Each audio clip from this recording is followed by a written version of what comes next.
described as the throne of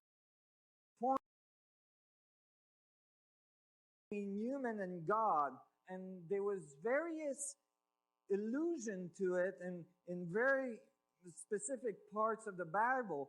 And eventually I saw that they were describing as well these angels that radiated in this tetrahedron, and describing it as like crystal seas and all sorts of things that made me think of technologies and geometries and physics much more than some old guy with a beer on a throne.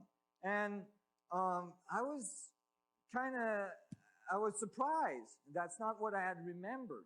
And I continued to study it, and I realized that the Old Testament is ambiguous because the Old Testament described God not as something that's somewhere in the sky or anything. It describes God as an object. It describes that they have some kind of link or communication with God through an object that they call the Ark of the Covenant of God. And they weren't kidding about that. I mean, when you read the Bible and with archaeologists find, they actually built one of the largest temples in the world, the Temple of Solomon, to put this object in the middle. It was a very, very large temple with extraordinary large stones. And it was this ark object had to be shielded from everybody else.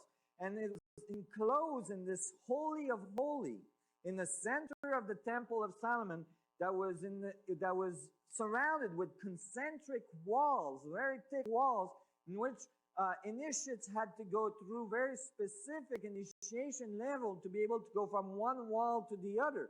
And only the few could ever go into the Holy of Holies. And they describe all sorts of things that happened if you went in the Holy of Holies or in the tabernacle without having gone through all the appropriate levels of initiation. If you weren't ready, it didn't seem like it was a pretty sight when you came out, right?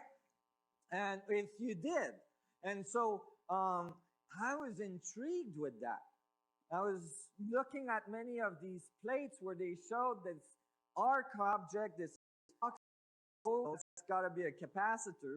And sure enough, if you do a box like that, you can generate large capacitance. Capacitors are like batteries. They hold energy. They hold charge. And then the difference between a capacitor and a battery is that a capacitor can discharge extremely rapidly, where a battery cannot. And so capacitors are used in all sorts of electronics today.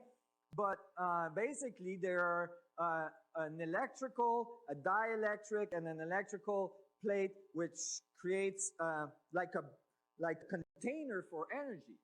So, and this large arc capacitor was described as having a sphere or a thing in the middle of it that was very radiant. Like they describe how they had to shield themselves from it.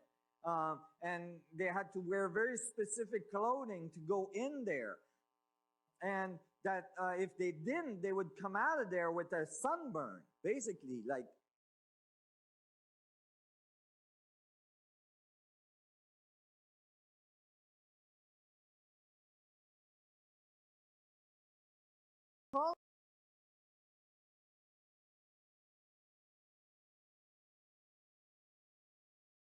What does God mean? And so I was looking for an answer to that, and I did a lot of research, and I couldn't find exactly, this Yahweh and all this, and I couldn't find exactly, and then eventually I actually just opened the preface of my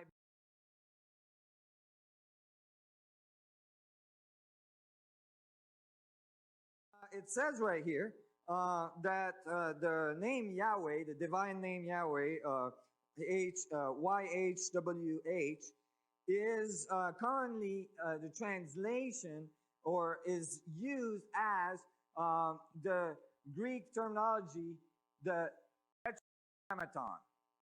Now, for a guy like me,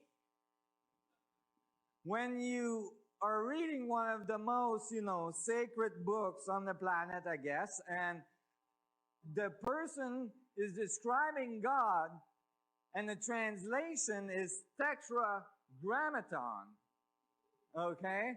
I'm starting to have ideas. Can okay. You guys probably can see where I'm going there, right? I was stunned. Imagine that. Every time you read the word God in the Bible, you could translate Tetragrammaton.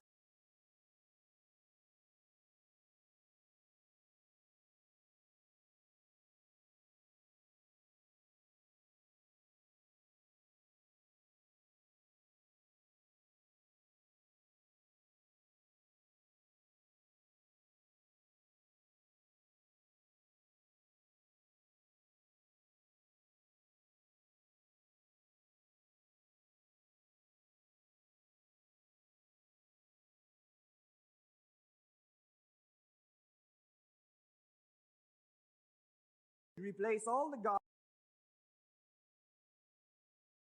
in the Bible